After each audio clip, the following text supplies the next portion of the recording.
Chapter 9. Closer. He found her in the blocks. He hadn't known that was where she'd be. He'd gone looking without a destination, following the logic that Raven moved toward the blocks the way water moved toward low ground, not by decision exactly but by nature. He went through the gate, nodded to Marin who was at her table, and tracked him with the sharp eyes of someone keeping a running assessment, and walked until he found her. She was sitting on a step outside a building 2 streets from the market, talking to a girl of about 7 who was showing her something cupped in both hands with the focused intensity of children presenting evidence.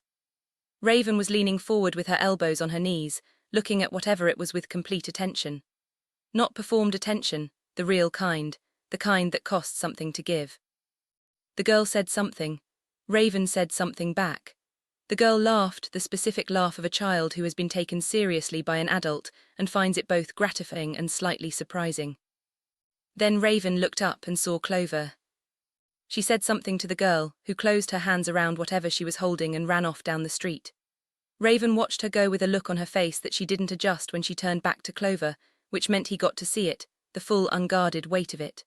Not sadness. Something that contained sadness the way the ocean contained a particular wave, as one expression of something much larger. "Sit down," she said. He sat on the step beside her. The street was doing its usual work around them, noise, movement, the smell of cooking from somewhere, a disagreement audible from an upper window that had the rhythm of something being resolved rather than escalated. "What did she show you?" he asked.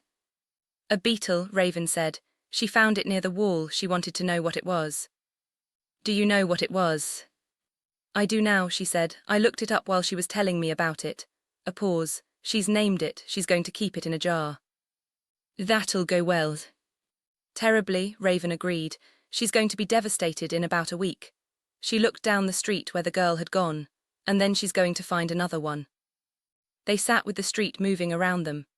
Clover put his hands on his knees and looked at the buildings opposite, the patched facades, the mismatched curtains, the evidence of people making a life inside the available space. "I talked to Vex," he said. She didn't move, didn't tense or adjust or do any of the things people did when a conversation arrived at the thing it had been moving toward. She just sat. "Okay," she said. "Vex told me about your conversations the last 2 years." He paused, "The last few months." "What did it tell you?" "That you were researching deactivation, that you asked what it would feel like." He looked at her profile. "That 3 weeks ago you came in calm and decided and said you had something to do first." Raven was quiet for a moment. A woman passed on the street below them with a bag over each shoulder and the momentum of someone on her 3rd errand of the morning. They both watched her pass.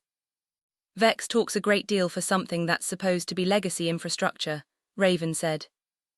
"Vex talks a great deal for something that's been alone for several centuries," Clover said. "It had things to say. I think it wanted someone to say them to." "Yes," she said quietly, "it does get lonely." A pause. "It would never admit that, but it does." "Are you going to keep not answering me?" She turned and looked at him. The direct look, the real-time eyes, the face that had decided not to hide things. "What exactly are you asking me?" she said. "You know what I'm asking you." "I want to hear you say it." He held her gaze. "Did you kill Aldous?" The street moved around them. Someone's window opened above them, and a sound of music came out, something with rhythm, something alive, and then the window closed again and it was gone. "Yes," she said. The word was quiet and complete, and had no apology in it and no performance of any kind. It was simply true, stated plainly, the way Marin stated plain things. "Tell me," he said. She looked at the street. "I'd exhausted every other option. 7 years of counsel arguments and procedural challenges and formal objections and working through every mechanism the system provided. Aldous had an answer for all of it. He was very good at his job." She paused. 3 months ago the vote timeline was confirmed. 3 weeks after that I understood that there was no remaining mechanism that would stop it." "So you stopped it another way?" "I stopped the person who was the vote," she said. "Without Aldous the numbers don't hold. The council is a collection of very old consciousnesses that have been agreeing with each other for decades. They agreed with Aldous because Aldous was confident and consistent and had been right before, and it's very easy to agree with someone like that when agreeing costs you nothing." She paused. "Without him they'll drift. The vote will be postponed, reviewed." Some of them will start asking the questions that Aldous had trained them out of asking. You hope, Clover said. I believe, she said, based on 7 years of watching them. And if you're wrong. She was quiet for a moment. Then 40,000 people get relocated to a managed enclosure 40 kilometers from here, and the thing I did didn't change anything. She said it flatly. That was always the risk. Clover looked at his hands. How did you get into the building? I had codes. From my time on the Administrative Council, I served for a period before I began formally opposing the policy. The codes should have been revoked when I stepped down from the council, but administrative systems have gaps, especially old ones. You walked in late in the administrative cycle. The building runs on skeleton functions at certain hours. A pause. He was at his desk. He knew why I was there. I think he'd known for some time that I was approaching something. He didn't call for intervention. She stopped. I've thought about that, why he didn't call. What did you decide? That some part of him understood, she said. The part that used to ask different questions in council sessions in the early years. That part, I think it was still there, somewhere very deep, and it knew. She looked at her own hands on her knees, the uploaded hands. He didn't fight it. Clover was quiet. I arranged him afterward, she said. I don't entirely know why. It felt important that he looked like himself, that whoever found him saw him as he was at his best rather than. She stopped. I was a lawyer. I believed in the dignity of process, even at the end of it. You left the mark, he said. I left the mark, she said.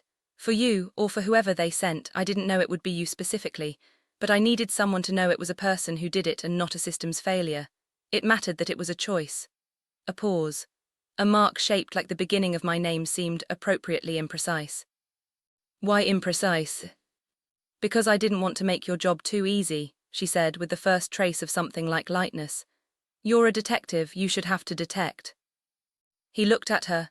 Something in the region of his chest was doing the complicated thing it had been doing since the boulevard, the thing he'd been filing and not feeling, that kept escaping the filing system. Vex told me what you said, he said, about the flesh, about being tired. She was still. It told me you've been thinking about deactivation, he said, not abstractly. No, she said, not abstractly. For how long? Since I understood what the transfer actually cost, she said, not the theoretical cost, the real one. She looked at the street. The girl had reappeared at the far end, jar apparently acquired, already in pursuit of her Beatles' permanent residence. I thought it would be like continuing. Everyone said it would be like continuing, that it was the same person, the same mind, the same everything, just without the biological constraints. A pause, and it is the same mind. The memories are all there. The thoughts, the patterns, the things I loved and the things I couldn't stand, all there. But, Clover said. But the body knew things the mind didn't know it knew, she said quietly. The body knew how to be tired and what rest actually was. It knew how to be hungry and what eating was for. It knew how to be cold and what warmth meant. She paused. The body was going to end and it knew that too, and that knowledge was in everything. It was why things were beautiful, because they were temporary, because you were temporary. She looked at him. I'm not temporary anymore. And I can feel the difference in every single thing I look at. Clover looked at her and didn't say anything. The blocks help, she said. Coming here helps. These people are temporary and they know it, and it's in everything they do, the way they cook, the way they argue, the way they love their children, the way they name Beatles. She looked at her hands again. I can borrow it for a little while. When I'm here I can almost. She stopped. But it's borrowing, and I always have to give it back. He should have said something professional then. Something that maintained the correct distance between a detective and the subject of his investigation. He was aware of that. He was also aware that the correct distance had closed somewhere without his entirely noticing, and that the step they were sitting on was narrow, and the street was alive around them, and she had just told him the most honest thing anyone had said to him in centuries, quite literally. Raven, he said. Don't, she said, gently. An echo of his own word from the corridor returned to him. I wasn't going to. You were going to ask me not to, she said, or you were going to say something that would make it harder, and I need it to not be harder. She looked at him with the direct eyes that moved in real time and the face that had stopped hiding things. I need you to understand that it isn't despair. It isn't the thing that looks like this but is something else. I've thought about it for years. I've been through every argument. I know what I am and what I'm not and what I can't get back. A pause. I'm a lawyer. I've examined the case thoroughly. He looked at the street, at the girl triumphant at the far end with her jar, at Marin's Market 2 streets over, audible in the way that Marin's Market was always audible, at the buildings that had been patched and modified and made into something by the people inside them. Raven, he said. Yes. What do you think happens after? She was quiet for a long time. Long enough that the street completed several small transactions of daily life around them, the argument upstairs resolved, someone's door opened and closed, the smell of cooking changed to something different from a different direction. I think it stops, she said. I think it's like the sleep I don't have anymore except it doesn't end. A pause. I find that I don't mind that. He said nothing. She turned and looked at him, fully, with the complete attention she'd given the girl and the beetle. What do you think happens after? She said. He looked at the step beneath them, at the concrete of the blocks, worn smooth by the passage of temporary people going about their temporary lives. He opened his mouth. He closed it. He looked at her and found that he had no answer that was adequate, and that every inadequate answer would make it worse, and that silence was the only honest thing he had. She held his gaze for a moment. Then she nodded once, as though the silence had told her something she needed to know. Okay, she said quietly. They sat on the step while touring managed itself around them, the perfect city on one side of a wall and the imperfect living city on the other, and a detective who had been frozen for centuries and a woman who had run out of ways to keep going, sitting close enough that the absence of warmth between them was its own kind of statement. After a while she said, "Come back tomorrow." Yes, he said. We'll go to the market. Marin will try to feed you again and you'll let her because you can't help it. The food is genuinely good, he said. It's extraordinary, she agreed. She uses spices that aren't in any official supply drop. I've never asked where she gets them. A pause. Some things are better not investigated. You're telling a detective that. I'm telling a detective that, she confirmed. He stood, his back made its usual observations. He looked down at her on the step, the grey coat, the pulled-back hair, the composed face that was, beneath the composition, currently doing something very human. Raven, he said. She looked up at him. For what it's worth, he said. Whatever it's worth from someone who's been in a box for 300 years and has very little standing in this world and no future in it that makes any sense. He paused. You're the most alive thing in this city. She looked at him for a long moment. I know, she said quietly, that's rather the problem. He left her on the step and walked back through the gate into the city of the permanent and the perfect, and the gate closed behind him, and he stood on the touring side of the wall and looked at it. Solid concrete 8 meters. He stood there for a while before he walked back.